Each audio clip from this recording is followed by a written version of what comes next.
Let's admire this greenish building, if you can see it, if my phone camera can do it justice, in design district of Helsinki.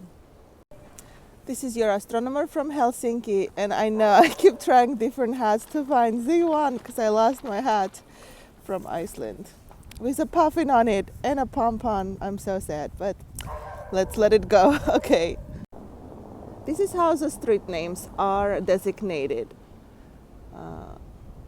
Iso Robertin katu, finish on the top, and Stora Robertsgatan.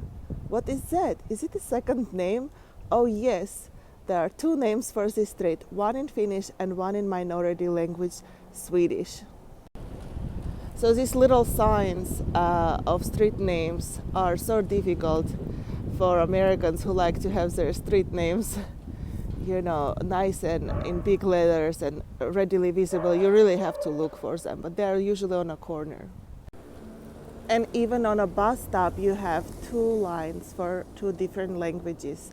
The duality, at least, warring maybe duality, or friendly duality of Helsinki in full power.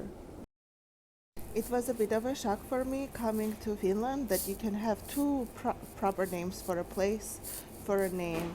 I'm used to just having one, but actually it can be political even. I'm not saying this time it's political. In Finland, you can always request any document or anything in Swedish. It is your right. And as an English speaker, it might be easier to understand.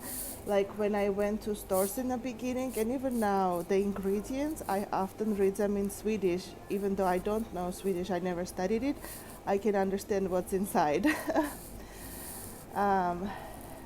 And you can pretty much get anything you want in at least Helsinki. From foods, I was worried I could only eat salty fish because internet didn't have any information when I was coming here on Finnish stores or what's inside.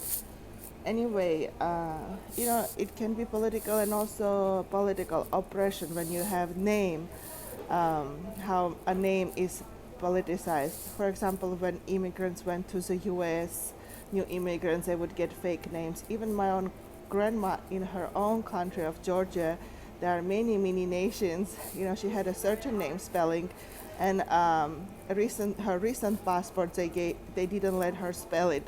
How it's always been spelled. They changed it to like a Georgian main language spelling, which she didn't like, but she didn't complain. So, what is your experience with names? God bless.